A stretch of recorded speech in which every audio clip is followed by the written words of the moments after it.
محمد سيد الكونين والثقلين. محمد سيد الكونين والثقلين. محمد سيد الكونين والثقلين والفارقين من عرب ومن عجم.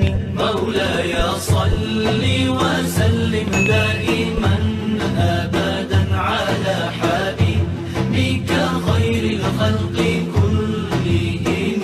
هو الحبيب الذي ترجى شفاعته. هو الحبيب الذي ترجى شفاعته.